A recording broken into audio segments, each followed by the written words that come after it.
Welcome to an episode of Behind the Scenes, a weekly program unveiling the biggest political developments in Somali politics. I'm Sultan Mohammed, your host and co-producer here on HORUFADHI Media alongside Sulaiman Hashi. On this week's program, as a two-day retreat kicks off for the Somali Cabinet in Mogadishu, Prime Minister Hamza Abdi Barra and his government continue their work of identifying this government's top priorities and cooperation between federal member states and federal ministries. Now, the Somali government has a mountain to climb as the security situation in the country, including the capital Mogadishu, continues to deteriorate at a sharp rate, ravaging droughts that continue to cost lives, and disunity and distrust among federal leaders are just some of the issues facing this government. This is the topic on the program today. We hope you find this program very informative. Please like, share, and for similar content, do subscribe to HORUFADHI Media. Also, do subscribe to HORUFADHI Media Group's second channel, known as HORUFADHI TV, where you are currently watching this program, and where you can find other exclusive programs such as the African Weekly Roundup and Mahahi Salah, among others. And last but not least, do follow myself, Sultan Mohammed, Sulaiman Hashi, Yasin Abdi, and the wider HORUFADHI Media team on our social media platforms that should appear on the screen any moment. Let's get straight into it. Today marks the first day of a two-day retreat and meeting between the Somali Cabinet ministers, ranging from senior ministers to state ministers. The topic at the crux of this retreat is what are the top priorities of this new government as it attempts to find its feet. Now, despite the election of the president, the appointment of the prime minister, and the announcement of the cabinet happening a while ago now, President Hassan Sheikh Mohamud has been in office for nearly 100 days, and this new government has struggled to make any significant steps thus far. Somalia faces three major issues at the current moment that this government needs to address immediately if it even wishes to survive its first year in office. Let's look at these points one by one. Number one, Somalia's failing security situation. Now, Friday the 19th of August marked another dark day in Somali history as the nation witnessed the worst Al-Shabaab siege in history as militants entrenched themselves in Hayat Hotel in the Somali capital Mogadishu for nearly 30 hours, kidnapping hostages and killing civilians.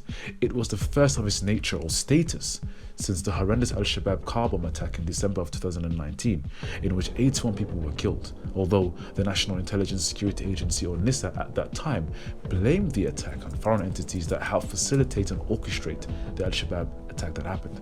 So what exactly unfolded on Friday? Well, on the evening of the 19th, Al-Shabaab fighters rammed into the hotel using two vehicles loaded with explosive devices, followed by a swift assault on the hotel. One of the car bombs hit the barrier near the hotel, and the other hit the gate of the hotel to gain entry. It is also reported that some of the militants had already set up base at the hotel weeks prior to the attack, presumably to gather intelligence on the map of the building and guests. Once the attack began, it is reported that the militants took hostages to the top floor, where they also blew up the only staircase access. And the militants would eventually kill 21 civilians and wound 117 others, with 15 of those in critical condition, according to the Somali Ministry of Health. Now, conversely, the Al-Shabaab militant group claimed to have killed 63 individuals during the same very attack. Now, this cannot be verified at this current time. Now, Mohammed Abdurrahman, director of Mogadishu's Medine Hospital, said that 40 people were admitted there with wounds or injuries from the attack, while 9 were sent home after getting treatment. 5 are in critical condition in the intensive care unit of the hospital. Now, speaking to the media, Chief of the Somali Police Force General Hijab said that the security operation in the hotel ended midnight local time, Sunday. He further elucidated that 106 people were rescued from the hotel. However, the police chief refused to answer questions regarding the details of the operation and what happened to the assailants. Now, Al-Shabaab attacks have increased in recent months under the new government. It seems as though Al-Shabaab is strategically taking advantage of the disarray and political battles within the upper echelons of the Somali government to make gains on the ground and demoralize Somali armed forces and the Somali people. During the initial attack on Friday, Al-Shabaab fighters also fired mortars in the Hamar Jajab area of Mogadishu, which killed 4 civilians and wounded dozens more, including many children. It was just last month, actually, when Al-Shabaab militants engaged in their most daring and ambitious operation in years by attempting to attack Somali Government and travel on to Ethiopia. Over 800 Al-Shabaab fighters were deployed to the battlefront, and many people were killed. Despite the fact that Al-Shabaab would eventually be defeated, it demonstrated their ambitious drive and willingness to engage in such large-scale operations, and this probably makes a lot of people in the government worried, because what this means is that Al-Shabaab, if it's willing to take such a daring operation against Ethiopia's government, we can only assume what Al-Shabaab has in plan for the current government. So it's important and vital that this current government in Somalia and Mogadishu, which is much weaker than the Ethiopian government and Somali government, for example, it needs to be prepared. It needs to be prepared for any possible large-scale operation Al-Shabaab might try and attempt to overthrow this government. Now, the group also claimed an attack in Johar, the regional capital of Hirshabelle state. The fighters attacked Noor Doob Hotel, a popular hotel in the regional capital frequented by state government officials. And much like the attack on Hayat Hotel, the militants used the same tactics of car bombs and storming the building. There we saw 3 individuals that would be killed, with another 7 wounded. Now, the Johar attack happened only 2 weeks prior to the failed Al-Shabaab offensive in Somali Government. We've also seen Al-Shabaab attacks in Hiran, where the militants were reported to have burned homes and private property. The reality is that the government isn't spending enough time tackling Al-Shabaab and focusing on that, but rather is spending more time fighting within itself. Now let's move on to the second point, which is the ravaging droughts. Now, for hundreds and thousands of traditional nomadic and farmer communities of Somalia, crop harvest has been destroyed and livestock has died. For these people, their only means of survival in a country with limited job prospects and opportunities has been lost to the very environment they have relied on for so long. Now, according to experts, Somalia is experiencing its worst drought crisis in a decade, with millions of Somalis going hungry and being forced from their homes in search of food and water across other parts of the country. We've seen dozens of IDP camps prop up across southern and central Somalia as more families flee from the countryside. Now, the drought kicked in during a difficult period for Somalia. Political instability, coupled with the impact of COVID-19 pandemic, has made Somalia's situation all the more dire. Even before the current drought, an estimated 7.7 million Somalis were in need of some sort of humanitarian assistance and protection this year, up by 30% in 1 year, according to Save the Children in Somalia. Now, to quantify the severity of the crisis, let's take a look at recent assessments of Somalia. Now, the international charity Save the Children conducted an assessment of over 12,000 Somalis from 15 out of 18 regions across the country and found the following information. 70% of households do not have enough food, and nearly 700,000 camels, goats, sheep and cattle died from drought-related causes over the 2 months that they were there. Now, Somalia has experienced 3 major drought crises in the past decade. We had one in 2011 to 2012, 2016 to 2017, and now the 2021 to 2023, which is currently ongoing. Now, in the 2011 to 2012 drought crisis, 3.7 million people were experiencing crisis levels of food insecurity, according to the UN. A slow global response to the early warnings of that famine led to at least 260,000 people, half of them being under the age of 6, died from hunger-related conditions across the Horn of Africa. Now, by the end of the crisis, only 56% of the UN funding appeals set up to meet the staggering needs in Somalia had been met by donors. Now, if we compare this to 2016 to 2017's drought crisis, over 2.9 million people faced crises to emergency level food insecurity, according to the UN. A faster and more substantive global response led to lives being saved, and by the end of the crisis, 6 to 8% of the UN funding appeal had been met by donors. This year, latest food security projections show that an estimated 4.6 million Somalis faced crises to emergency level food insecurity just between February and May 2022, according to the UN. Critically, only 2.3% of the current UN appeal to the response to the crisis has been met by donors. At least $1.5 billion is needed to protect vulnerable children and their families across Somalia and give them food, healthcare, education, and water they need to get through this crisis.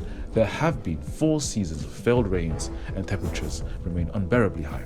90% of the country is dry, according to UN estimates. And the current response from the Somali government has just not been good enough. We've seen flights carrying boxes of food landing in Beledweyne or landing in other parts of Hirshabelle or Galmudug or southwest states or wherever else it is across the country. But these boxes are not worth what's required from the government. Are not equivalent to what's required from the government. The reality is that millions of people are starving. Now, if you're going to spend $7,000 on a plane to deliver food that's probably worth $5,000, it isn't very economically effective and it doesn't benefit the actual people on the ground that are starving. So the Somali government needs to take steps forward to tackle this issue. We've had the presidential envoy for drought, Abdurrahman Shakur, appointed, but he hasn't done much in that role currently to see practical changes for these people or to see actual practical things being done by the government. So I'm hoping this is going to be another major topic on the meeting between cabinet members in the next 2 days. And finally, distrust and disunity amongst the federal government and the federal member states.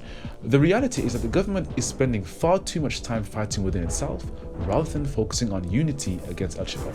Upon its election, President Hassan Sheikh Mohamud conveyed to the Somali public that he will be leading a peace train comprised of various differing political factions within Somalia to form an inclusive government. Instead, we have a government which seems to be attempting to attack any individual that had any form of relation with the former President Mohammed Abdullahi Farmajo. We can see this in many forms. Let's take a look at federal member states. The federal government is at loggerheads with federal member states that had positive relations with the previous federal government led by Mohammed Abdullahi Farmajo. And this creates unnecessary tensions because once this kind of things happen, what it means is that there's no cooperation between, for example, Garowe and Mogadishu, or Baydhabo and Mogadishu, or Dawson Mareb and Mogadishu, or even Kismayo, for example. And when this happens, what happens is that there's no security cooperation. So when Al-Shabaab engage in offensives or security threatening terrorism activity in, somewhere in Bokol, the federal government can't react. The federal government might not be able to effectively gather information on these things. And this leads to this gap of security intelligence, which allows Al-Shabaab to then go through this gap and utilize this opportunity to move stationary, men, equipment, bombs, whatever they need across the country, and different authorities wouldn't know that this is happening. Another point I want to point out is what's happening in Nisa. So Mahad Salad has been on a witch hunt against all employees within Nisa that worked or had positive relations with former chief Fahd Yassin. And to me, that's pretty much everyone at Nisa, because Fahd Yassin was the director of Nisa before Mahad Salad. So everyone that worked under him, of course, would have relations with him logically. In fact, Mahad Salad would even go further than this and actually order a raid on Fahd Yassin's home within weeks of taking office, which shows that this is a vengeance plot.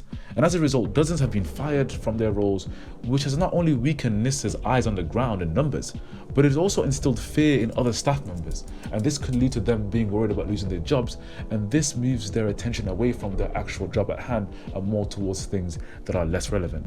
And the last point I want to make is about senior heads of security. Now, for the past month, President Hassan Sheikh Mohamud's office has continuously released statements that the senior heads of security will be replaced.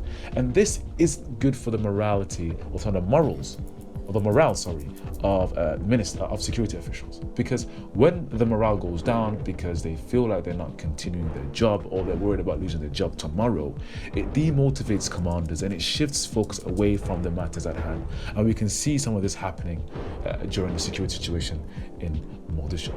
And the combination of all these factors means that there's little coordination between federal member states, the federal government, security organizations in the federal member states and the federal government. And this is clearly visible as Ethiopian military delegation lands in Garowe only weeks after Puntland leader Dani refused a federal delegation from Prime Minister Hamza Abdi Barre. This purge has paved the way for foreign countries like Ethiopia to wiggle themselves into Somali internal affairs. We see them doing that in Hirshabelle, we see them doing that in Somaliland, we see them doing that in Puntland right now. And in fact, if we look at the cabinet, we understand why this friction continues. The cabinet is built in a way to create friction with federal member states, including Puntland, Galmudug and Southwest State. There are ministers in posts in the cabinet that are direct hindrance or direct threat to leaders of these particular federal member states, for instance. There's a resurgence of Ahl Sunnah wal Jama'ah in Galmudug, a new coalition of opposition politicians formed in Mogadishu against Southwest State, led by religious minister and former Al-Shabaab leader Sheikh Robo, and reportedly a new Badbadu Jubaland organization that is against the illegal term extension of Ahmed Madoba of Kismayo. So all these things creates friction. And if this government wants to make any major political advancements in the coming months, if it wants to make any security advancements, if it wants to make any actual practical delivery of government, it must address all these factors above.